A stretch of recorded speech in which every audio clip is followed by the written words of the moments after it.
Okay, cool. What should we do? We'd be like, hi! Hey! Hey, what's up, you guys? Hey, what's up, guys? Yes. This is Please Don't Tell Mom! Please Don't Tell Mom, the podcast. With me. I'm Lexie. I'm Michael. And we're going to talk about things that we don't want to tell our moms about. And you shouldn't either. Yeah. Thank you for drinking during my intro. Okay. Okay, so we're just going to do this by telling stories. I thought Lexie was going to prepare a story well, but she didn't. So I'm just going to... a bad weekend. It's alright. So I'm just going to read mine because I like mine a lot. And I actually did my homework. Did you write it? It's paraphrased from different sources, okay. But I have the sources at the top. So I got this from Wiki, USA Today, the Madera Tribune from August 1st, 1942, the California Digital Newspaper Collection, and the Denver Public Library. So, I'm going to be telling you about the Spiderman of Denver. Have you heard of it? No. It's not like what you think. It's dark and good. So it's not like it's a real-life Spider-Man? No. Okay, I'm ready. Okay. The time, October 1941. The place, Denver, Colorado. So, Philip Peters is a retired railway auditor. I don't know what that means. But his wife was in the hospital for a broken hip. And since his wife was in the hospital, a neighbor invites him over for dinner so that he isn't alone at night and, has someone to hang out with. So, one night he's supposed to come over and he doesn't show up. And so all the neighbors are like, what the fuck? And so they're looking for him. And so they're searching around the house. They can't find a way in his house. All the doors are locked. All the windows are closed. But then they finally find a window that's, slightly ajar. And so they get it open and some girl goes in. And then a few minutes later, they hear a scream. So, is it the girl? It's the girl screaming. Oh. Okay, double check. And so then what they find out is that it is the body of Philip Peters. This is the Spider-Man? I'm getting there. Oh, sorry. He's dead. RIP. So, the police come and find out that he was... What? Was his wife dead, too? No, she's in the hospital. Oh! With a broken hip. Leave her alone. She's good? Okay. They also do not say what her name is. It's just Mrs. Peters. If she's okay. No, they do. But they just... yeah. But also, I forgot to mention, some of this is from memory from the podcast My Favorite Murder, because they did this story, and I really liked it. So, some of it's from these sources, and then also from My Favorite Murder. So, and they got it from other sources, too, so it's not stealing. This is a real story? This is real. Oh. Yeah. This is real. Okay. So, the police come, and they find out that he was bludgeoned to death. And so they're looking around and they find that nothing was taken from the house, so it wasn't a robbery. And they had to break down the door to get inside because all the doors and windows are locked from the inside. That's weird. So, do you know what that means? That he bludgeoned himself to death? No. It means that the person who did it was probably still in the house. Oh! Because, no. Yeah. So... they're looking around. All the rooms and closets are empty. There's a crawl space, but it won't open, so they just leave it. And then they find fingerprints all over, but they're only to Phil, his wife, and the neighbors who found him. So there's no leads. So the case goes cold. So then Mrs. Peters finally comes home from the hospital. And she has some people taking care of her. That's nice. Yeah, because she's alone and she's old. They're in their 70s or 90s or something. I forget someone decided to kill him. What did Philip Peters ever do? Well, you'll see. Oh God. And then so weird shit starts happening. So food starts going missing. Things are moving to places that they weren't before. And they hear weird noises at night and it sounds like it's coming from the walls. And, you would think it's it's the house settling, but it's not. It's creepy. Oh, God, I can kind of see where this is going to go. And so, the woman staying with her goes downstairs and sees, a ghostly figure that's pale and tattered clothes, really skinny, and it chatters its teeth at her. And then when she screams, it disappears. And so she moves the fuck out. Good. Because she thinks the house is haunted by Phil Peters. Oh. And so Mrs. Peters another time hears something and goes downstairs. And she runs into this ghostly figure on the stairs. And she gets so scared that she falls and re-breaks her hip. Oh my god, I knew that was gonna happen. Stupid bitch. No, she's not stupid. I know. She's old. Old people be like, I break my bones. I have glass bones and paper skin. Literally. In the morning I break my legs, and in the afternoon I break my arms. The life of an old person. That's just how it is. Okay, and then another day... Oh, no. The house is empty... Nope. Oh, wait. Okay, so after she re-breaks her hip, she moves out and lives with her son. So, no one's in the house. Okay. So the house is empty. I'm glad her son finally got involved. Yeah. Where was he before? I don't know. Oh, what a little bitch. But then the police continuously get reports of weird sounds and smells coming from the house. So the police investigate it but never find anything. And then another day some kids are walking past the house and look up and see a ghost in the window upstairs, and then it closes the curtains.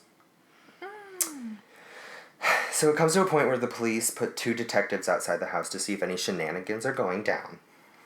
And then finally, in 1942, one of the detectives looks up and sees the curtains upstairs closed. I forgot this was happening in 1942. I was like, how have they not solved this yet? That makes sense. 1940s, people were just not good at this. Okay, so... Sorry. So in 1942, July, so this is I don't know how many months. It was in October, so it was 9 months. 9 months, yeah. There's a baby in the house. Oh. Mrs. Peters gave birth. Oh. I'm just kidding. Miraculous. Prank. Okay, so they... the detectives are sitting outside the house staking it out, and then at one point one looks up and sees the curtains close. So they run into the house. I said they run into the house, guns a-blazing, but they weren't shooting. They were just couldn't think of anything else to say. Guns a-blazing. That means that they're shooting. Yeah, but they weren't. They have their guns in their hands. They were probably. blazing, but on quiet mode. They weren't loaded, and they were... They didn't have their guns loaded. No, they did. They just weren't shooting them. I couldn't think of anything else to say for that part. Imagine a 1940s cop, I don't know. I can't do a 1940s cop voice. I couldn't either. I was going to. I was like... I know, I can think of it, but I can't do it. I didn't want to embarrass myself. Okay. Okay, so they run into the house, and the minute they open the door, they're hit with the smell of wild animal. And so they're looking around downstairs, and then they hear a noise upstairs. And so they sprint upstairs and are looking around, and then one of them sees the closet door close. And then they open the closet door, and they look up, and there's the crawl space that wouldn't open, and there's 2 dirty feet hanging out of it. And so the feet are start going up, and one of the detectives jumps up and grabs the pant leg, and it rips off in his hand. The pant leg? The pant leg rips off in his hand. Because, the clothes are so tattered. Oh, I thought his whole leg came off. No. I was like, wow. So, then he jumps up again and grabs the person by the ankles and pulls him down out of there, and then the man is in tattered clothes, and he immediately passes out. Passes out? Yeah, he just He's dead? No, he just passes out. Okay. He goes to sleep. He was tired. Okay. Okay. So this man is named Theodore Edward Conies. He was really sick. So I'm going to tell you a little bit about the background to the story. So it wasn't a ghost. It was this man. I figured the whole time. Okay, how about you shut your mouth? Because it was a true crime story. But it could have been a ghost. That's a supernatural. It's still creepy. Doesn't matter. It is creepy. Okay, so he was really sick as a child, and so the doctors told him that he wasn't going to live past 18 Like, they told him that. So he dropped out of high school. Oh, he's like, YOLO. Yeah, he's like, bye. So he worked in sales, but then for most of his adult... Like, he couldn't keep a job because of his illness, so he was homeless for most of his adult life. That's sad. Yeah, and so he hated how people saw him as frail and worthless, and so he met Phil Peters at the Denver Guitar Club, and I think Phil and his wife were learning to play the mandolin. Mm. And this was, I think, 30 years prior to this event. Oh, okay. I could be wrong. And so one night he's, like, it's winter, he's in Denver, and he goes to Phil Peters' house. I don't know how he knows where he lives, but... Back then you just exchanged addresses. Yeah, I guess. But, like, You have a phone. this homeless man at the Denver Guitar Club. Oh, maybe they were like, I got you. Oh, true. Excuse me. Okay. And so he goes to ask for food and some money and, like, a place to stay. And, no one was home because Phil was at the hospital with his wife. And so the door's open, so he just goes in. And so he's looking around and eating, and then he finds the crawl space in the closet. He stays there for almost 5 weeks total. Yeah. And so at night he would go downstairs and raid the fridge and the ice box. He'd stick his finger in a jam jar and just, like, eat it off his finger. Ew. Yeah.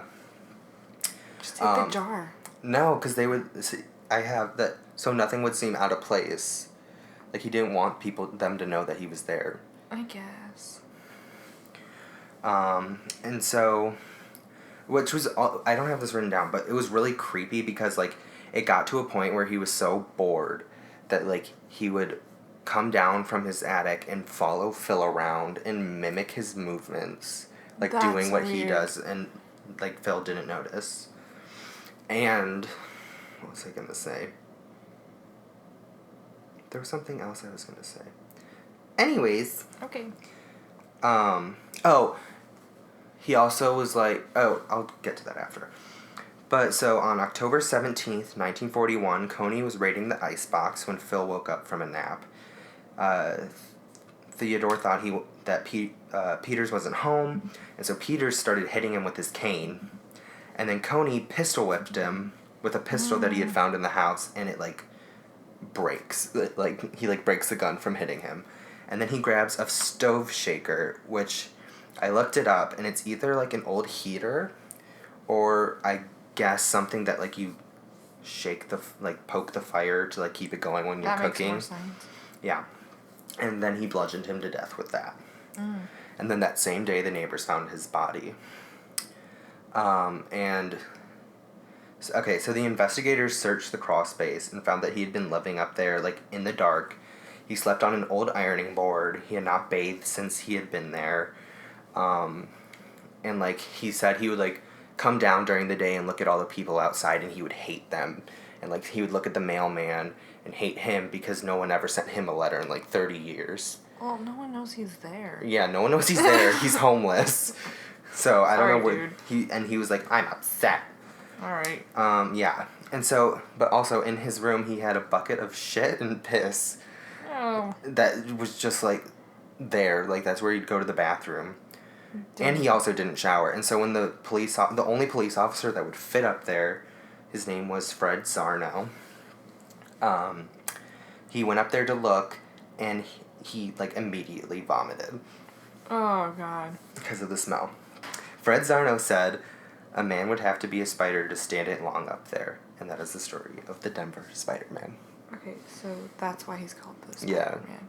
That, like, the newspapers heard he said that, and they, like, ran with it. Okay. Yeah. Oh. Yeah. I just really like that story. I think it's a fun one. it's like it has a few twists and turns. I think I told it a little quickly, but I think it still had some good parts. Yeah. Yeah. I listen to a lot of true crime stories. I watch this girl on YouTube. Her name's like Bailey Sarian. I don't know. She does makeup, and then at the same time she tells like a true crime Oh, story. that's cool. I need to watch that. It's so good. She tells a lot of good ones, but like I don't really remember any of them. I was watching. Just play her videos through the whole episode. I was watching I Survived earlier, which is like that show where people like survive something and they're there to tell the story about it. It's not like actors doing it, it's just like pictures and like sometimes like 911 Untold Story calls. of the ER. Just Yeah. kidding. Yeah. No, it's not that bad.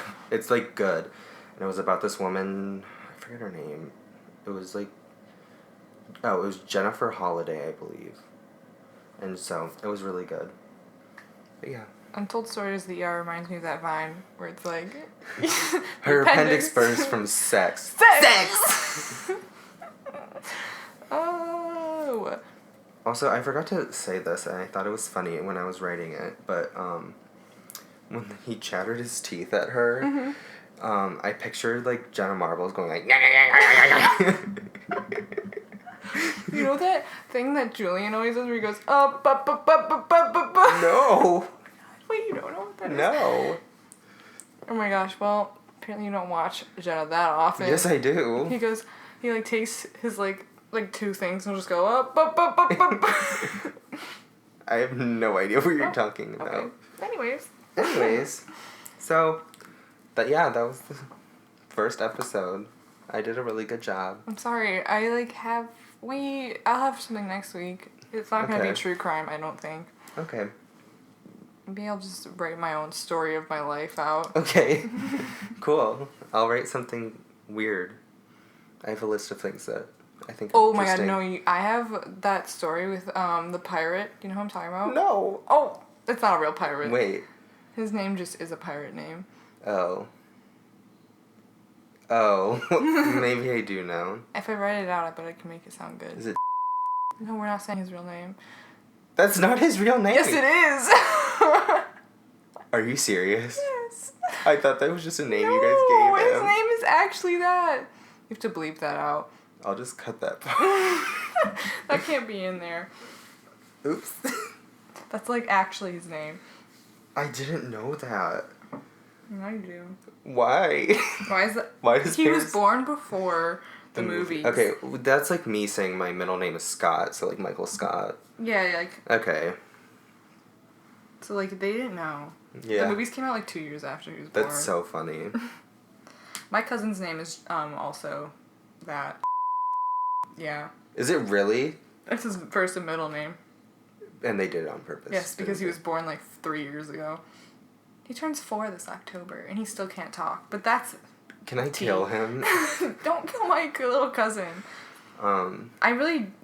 They took 2 names that I wanted for my kids. And Harry. Oh. Good for you. I think I'd have one named like Bootleg or something. Bootleg. And then one CD. CD. Bootleg CD. Okay. Thanks for listening. Don't forget to subscribe. Subscribe, like, comment if you want more like this. More like this. And if you want Lexie to tell a story. I will tell one. I'll tell another one probably too, so it's longer. I'll put a personal story. A personal story? I'll tell one that isn't personal. Yeah, you can tell someone else's story. Yeah, I'll tell someone else's story. Okay. Wonderful. Perfect. This is just like a trial run. Hopefully no one listens to this. And we get better as we go on. Yeah, we have to have somewhere to record. Yeah. This is really cute setup. Yeah, right now the microphone is on a box that you had your clothes in. Uh-huh. Yeah, we're on your bed. It's really cute. I'm kind of sweaty, I'm not gonna lie. Okay. Perfect. Goodbye. Bye.